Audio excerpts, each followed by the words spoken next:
course, we've got Clear the Shelters, and this is a cause that is very near and dear to my heart, being a volunteer at a local shelter here and a dog foster, and really just an all-around animal lover. So I'm really excited to bring this next segment to you right now on Live Impact News. Right now we have Gaston County Animal Care and Enforcement joining us here in the Live News studio. So thank y'all both for joining us. We have Ariel Hensley and we have Captain Kyle Yancey, both joining us from essentially the animal shelter out there in Gaston County to talk about your Clear the Shelters event that's coming up on Saturday, August 23rd. And also some of your adoptables. And I just can't wait for folks to see these pictures because they're absolutely adorable. Thank you both for joining us. Thank you for having us. Yes, thank you. All right, so let's start off with Clear the Shelters. This is an annual event that we do here at WCNC Charlotte, and NBC stations do nationwide, partnering with local rescues and shelters to really try to get the movement going with pet adoptions. And either one of you can speak to this if you want, but this is the time of year, really, when you need the help, right? Yes, I mean, pretty much any time of the year is the time that we need the help, but we do have a certain push during this time because things do start piling back up. When everybody starts going back to school, we do see a drop in those adoptions.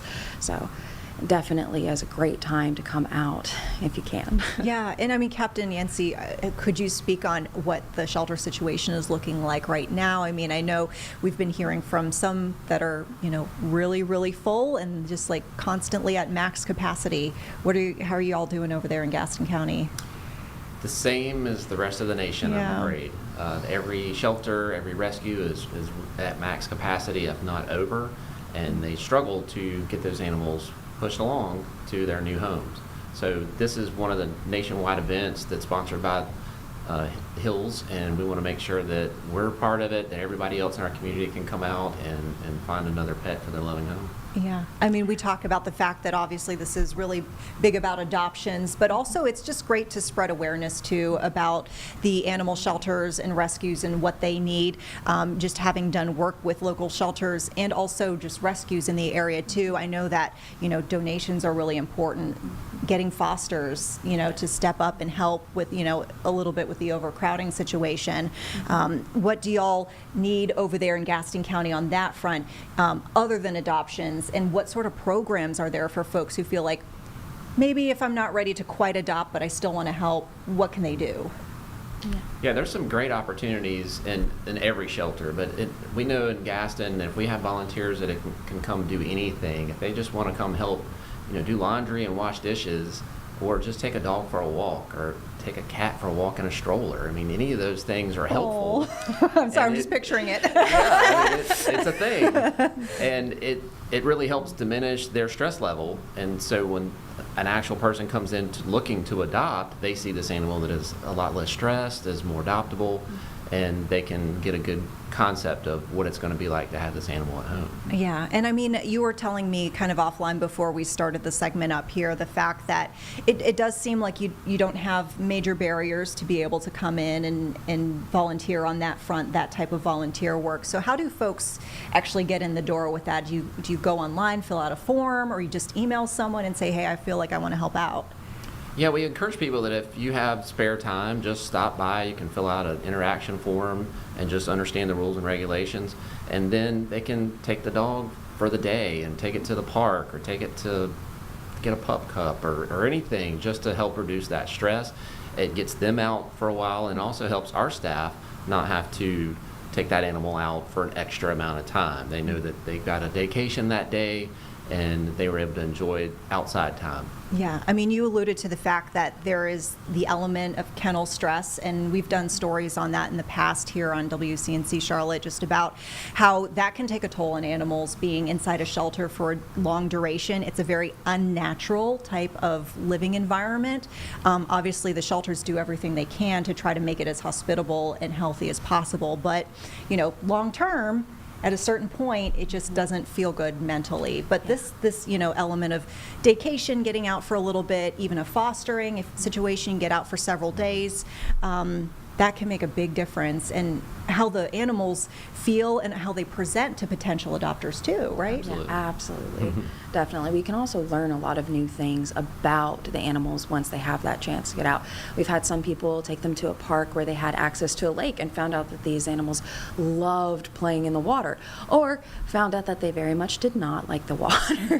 Even little things like that adds to what people understand the personality of the animal to be, and can be a great boon in getting them adopted. Also, photos. Photos definitely help me when it comes to that. I've done actually a daycation program multiple times with the shelter where I volunteer, and I've actually seen in real life the benefits of a daycation program in that I've taken a dog out once, taken photos, basically gotten some notes. I walked him around the park, saw how he might have interacted at far with other dogs, what the reaction was. I kind of do it all safely because you don't want to just do like face-to-face meetings like first time. You don't know how the dog's going to react, but really controlled test environment, if you will, to see how the dog might react if he hears children laughing at the playground or something, and then pass those notes along on social media, and actually have had, in multiple instances, folks come to the shelter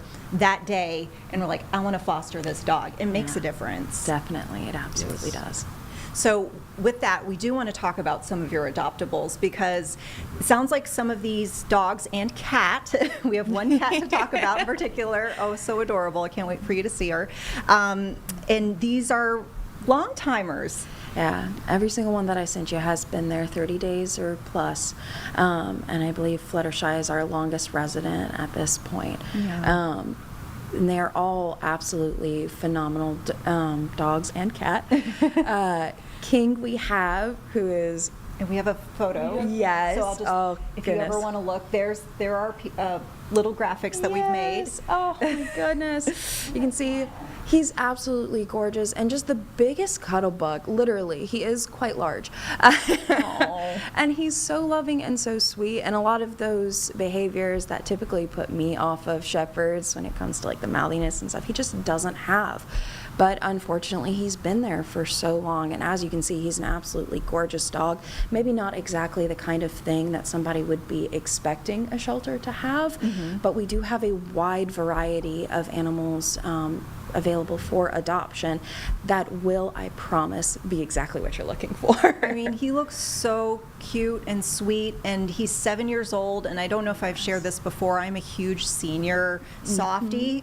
I love seniors. I joke that we run a retirement home at our home because we have 2 resident senior dogs, and frequently take on senior foster dogs as well, with either, they're just aged or they have medical conditions, special needs. Not as a rule, we've done some puppies too, but we just find that the personalities, and sometimes they kind of get overlooked for no reason, I feel like, at a shelter. Oh, absolutely. And it's so sad because a lot of those things that people are looking for in a pet, you find so much more easily in a dog that's grown than you do a puppy. Yeah. Puppies are wonderful. They're phenomenal, but they are a lot of work, whereas a more senior dog may be a bit more manageable for most people, and a lot of the times they still have so many good years left on them, which is a big concern, and I understand that, but they have so much love to give in that time. It makes the whole entire experience work. That talking from personal experience. Yeah. Well, speaking of seniors, we've got another one that you've shared. This is Luna. She's 8 years old. She's a terrier mix. I love her cute photo shoot. Oh my gosh, pretty baby. Luna is a personal favorite of mine. She is, again, just a lot more laid back, very cuddly, very sweet, housebroken. Again, a lot of those things that people are looking for when it comes to dogs. And with her particularly, you mentioned the medical stuff earlier, a lot of people are put off whenever they see anything medical put on, but at least in our facility, we make sure to never adopt out anything that we don't think the average adopter can handle. Yeah. So when you see a medical, please don't be put off. Talk to us. We are more than happy to go over what that care might look like. If we didn't think the average person could manage it, we wouldn't have them available. At that point, we would have them available for rescue only or something similar. In her case, the medical is skin related. Okay. Her skin issues used to be a lot more difficult to manage, but she's come a long way. It's bats at this point. Okay. And she has minor heartworm, which we do send the treatment home for with that's great. those adoptions. Yeah, I mean, because depending on the treatment, because we've had to do the heartworm for some of our pups, because we've actually, now that I think about it, all of ours have actually come, even one that is passed from cancer. He lived to a ripe old age of 10, but they did come with heartworm, and that could be a potentially pricey treatment, but it's great when the shelter is able to kind of handle some of that. Is that like the daily dose, I know, or sorry, the monthly dose, where Yes. they kind of get the preventative plus an antibiotic? I think that's what I've seen done at some shelters. Yes, yeah, and that is the method that we are moving forward with, Okay. is that slow kill. You could, of course, always talk to your vet if you want to try a more aggressive treatment, but as you said, that can be a lot more pricey, so we definitely recommend going with that in certain situations. Okay. Next up, we have Max. And actually, I posted, by the way, some of these photos on my Facebook, Instagram, and also Twitter, Threads, and Blue Sky this morning. I got a comment from somebody, a contact of mine and a friend who is in the animal world. She has such a soft spot for Rotties. And I knew she was going to comment on this picture. I have Captain, 3 oh, at home. Black and tans are a favorite. Yeah. And I saw Max yesterday, and he was in the play yard. They were doing play groups, and just the most gentle, fun-loving dog. He was just watching all the other dogs and getting in with some fun, Yeah. but nothing, crazy. He was just really relaxed to be a 2-year-old Rottweiler mix at, Yeah. 60 pounds. Yeah, and I love the picture of him with Breeze, and we'll get to that in just a second. But he seemingly is very dog friendly. Yes, and absolutely. I mean, I'm not going to stereotype any sort of breed, but I know that Rotties can be headstrong, in some situations, Yes. depending on the dog. Of course, every dog is unique. Yep. But this guy looks like he's just a big old lover. He absolutely is. Him and Breeze both are ones that we have used to be our dog testers, because they're so solid when it comes to other dogs, which is, of course, important when you're doing dog testing, Yeah. is to know for sure that they're going to react well in more stressful situations. And they both do phenomenally. Him especially, or him and Breeze especially, I don't understand why they've lingered at the shelter for as long as they have. For him, we believe it might be a case of black dog syndrome, Okay. which is an unfortunate reality for a lot of the dogs in our shelter. Everybody knows about black cats and how they tend to get stereotyped, but black dogs, or predominantly black dogs, also tend to be overlooked a weirdly large amount of the time. Yeah. So even things as slight as the appearance of a dog can be a barrier sometimes when it comes to adoptions. Yeah, and it's such a shame. I mean, I'm reading all the bios here, and I really can't see a reason why any of these babies haven't been adopted yet. It If makes me sad. anybody figures it out, please let me know. I would love to address it head on, but yeah, I'm in the same boat. I can't figure out what they're still doing Yeah. there. Well, we have Breeze. So you mentioned Breeze is the other dog tester dog, so Yes. she's just got a Oh my great gosh. personality. Absolutely. I mean, not a single one of them that we've mentioned today is bad with people, but these two especially are phenomenal with dogs as well. And for as long as she's been there, I cannot understand for the life of me what is the holdup when it comes down to it. You want a cuddly, lovable, sweet dog? I've got one for you right there. She is top tier, top tier. Oh, what a cutie. I know. The tongues. Oh my gosh. Oh my gosh. Well, we've been alluding to the magnificent Fluttershy for a few minutes now, so let's go ahead and get to it. Look at this picture. Oh my Fluttershy. Speaking of what long stay may do Yeah. to an animal, Fluttershy is a very sad case. She's the only one on here who was owner surrendered to us. She came in with a group of other cats that just unfortunately her owner was in a rough spot, couldn't continue to take care of them. But we know for a fact that she was super loving and did amazing in her home previously. Her owner cared about her very deeply, and she got along with the other cats extraordinarily well. But that's not the cat that you're going to see when you come to the shelter. And it's super unfortunate for her because we know, well, as much as we can know anything when it comes to these animals, that if she was given a chance to go into a home where she could have that quiet and security and space that she needed, she could show how amazing she is. I mean, she's an absolute stunner, of course, but that personality would shine even brighter than that. And we just don't get to see it in the environment. We try our best, like you said, to make the environment as comfortable for them as possible. But these animals come from a position where they get ripped out of everything they've ever known. And then people come in expecting them to be at their best, and that's just not fair to them. And I understand certain situations preclude certain people from giving them that chance, but for anybody who has the ability to take a chance and give them the space to grow, so many of them would just blossom into the most beautiful, beautiful pets ever.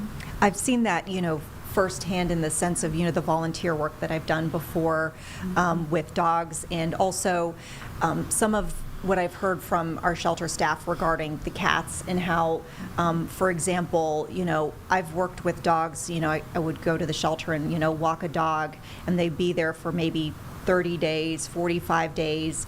When you see them in the kennel at first, they're jumping, hyperactive. They might even do the leash biting when you go to take them out for a walk, which is they'll try to grab the leash and tug on it. And you're just like, ooh, this dog is just way too much. I just don't understand it. And then you see them, if they're lucky enough to get into a foster, they get several days to decompress, and then you hear how the foster says that things are going, and they're like, oh, it's a totally different dog. You see the pictures. Here's the hyperactive dog just snoozing on a couch now. Now that they feel safe, they're not overstimulated by all the barking noises around them. They're getting out and walking multiple times a day. And with the cats, I've heard that they might even suffer a little bit more from the stimuli at a shelter. Yeah. They like to hide, in a lot of these cases, right? Yeah, absolutely. I mean, for the cats, we do separate them as much as possible from the sounds that the dogs make. But you'd have to imagine, as much as we try, they're still going to hear that. And for them, that's a predator that's in their space and making them unsecure. And cats especially really love to establish those territories, their sense, their space, their area that they can get away. And there's just not that capability in the shelter. We have to keep them clean. We have to remove those scented items. We have to let people come in to see them, to give them the chance of being in a home, of being in a safe space. And that safety, for the most part, just isn't something that we're able to give them. So it is definitely a lot rougher on them a lot of the time. Yeah. Let's talk about the Clear the Shelters event that's actually coming up. Obviously, people can come in at any point that y'all are open for normal business this month and beyond. But the 23rd, it's that Saturday, the second to last Saturday of this month is when y'all are doing your big adoption event. Tell us about that and what can folks expect. Yes. So we have so many vendors that have already signed up. And so we're trying to make it, bigger and better every single year. We've got a lot of new faces, a lot of the faves that have been there in our years past. And of course, as always, so many of our beautiful animals are ready to go to their forever homes at this point. We are trying to raise money to improve our playgroup equipment, make that experience at their shelter as good as possible we can for them. And we are trying to do that through our raffle table this year.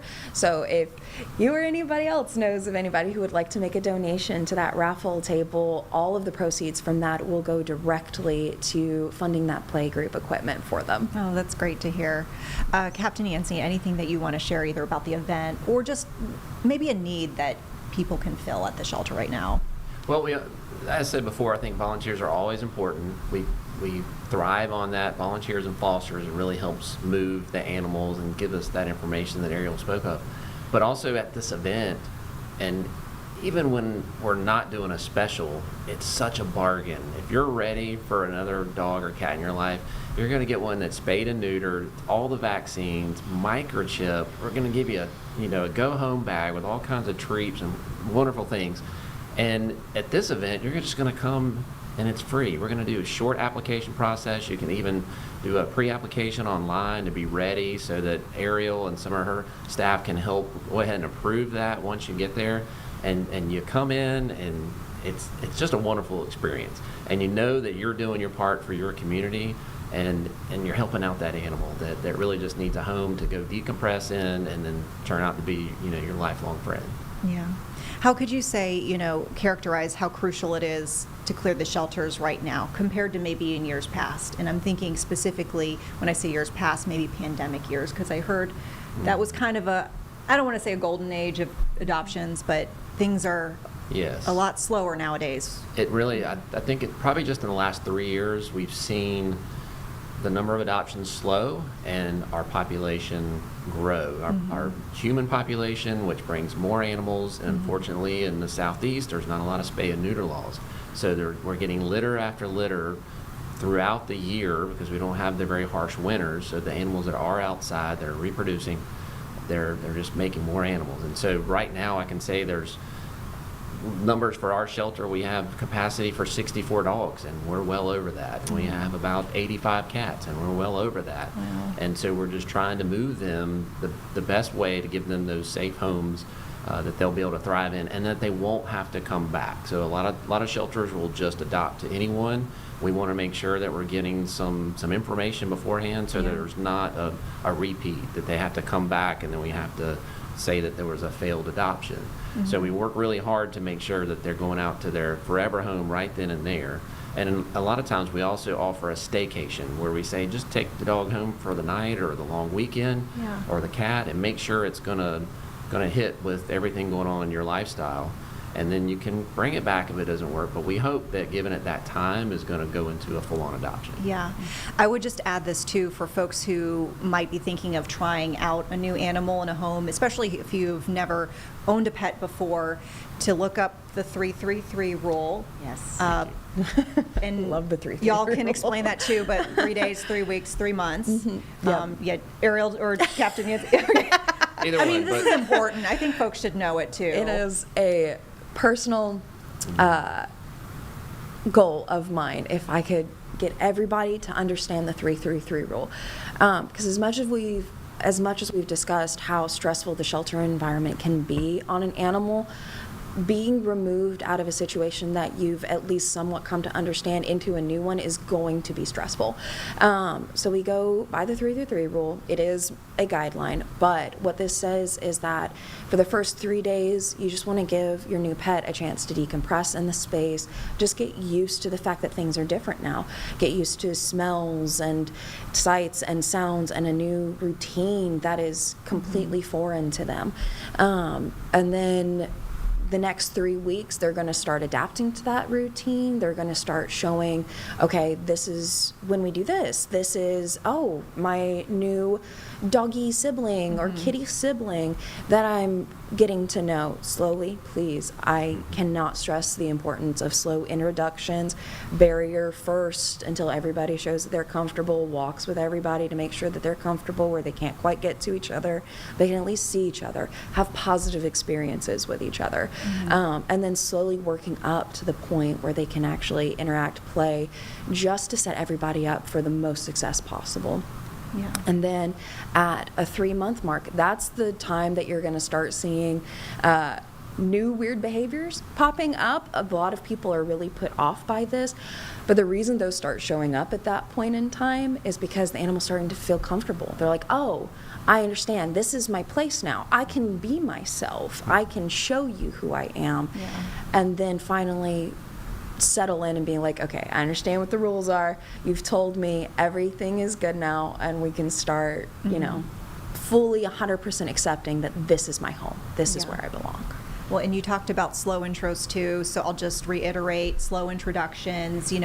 When we have brought foster dogs home previously, we will walk them outside, Yes. in an area that's a neutral territory so not a yard, because dogs, will think sometimes that their yard that's my yard as well, or even if it's a sidewalk that's like right outside of your home, a place where you feel like your dogs don't have territorialism potentials, and just kind of keep them separated, several feet apart. This is how we do it, and just get them sniffing, get Yes. the odors, and then they can Rewarding positive Yeah. interactions like that, absolutely. Give them those treats, give them the love and affection whenever they show that positive attention towards each other. Yeah.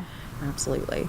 I'm sure y'all provide materials or can explain for folks if they have questions about that. Maddie's Fund is also a great website that you might want to try, and go to Maddie's Fund, and they have like a website where they have videos and explanations on how to, basically set your pet up for the most success when it comes to introducing, dogs to cats, dogs to dogs, dogs to kids. Yes. Dogs to, believe it or not, and I know y'all know this, sometimes dogs have a thing about men, Yeah, absolutely. So it's, I don't know if it's the height thing. Sometimes it's like guys wearing ball caps. It's just the hat, beards. Yeah. Dogs are weird. Yeah. There's definitely a strong possibility that any animal coming in the shelter has had a higher percentage of negative interactions with men, unfortunately. That is unfortunately the society that we are in currently. This does not mean that men cannot have animals or that every single animal that enters into the shelter is automatically going to hate men. It's just a weirdly high percentage of negative interactions that they've had that may need a little bit more of overcoming. Yeah. Patience always important, and knowledge, educating yourself on making it the most successful situation. Y'all, did we miss anything?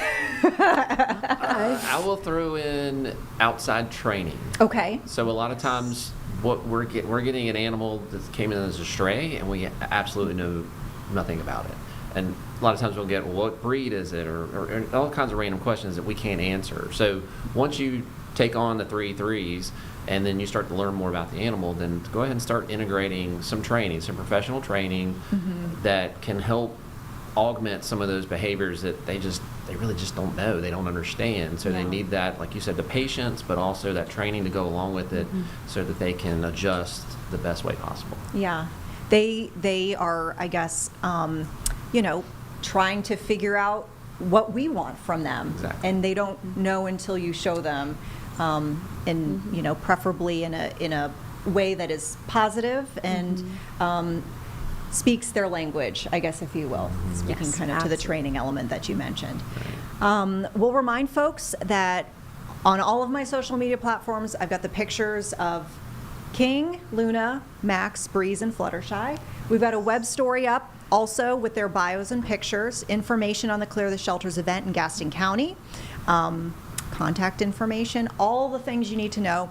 So WCNC.com or WCNC Charlotte mobile app. Anything else, y'all, before we wrap things up? Come see us. Yeah. Come see them. 23rd. They'd be so happy just to see you. Yeah, absolutely. And once again, if you can't adopt for whatever reason, maybe just think about a volunteer opportunity or donating. All right, thank you so much, Gaston County Animal Thank Care and you. Enforcement, for joining us here on Live Impact News. Folks, we are going to turn the page now, talk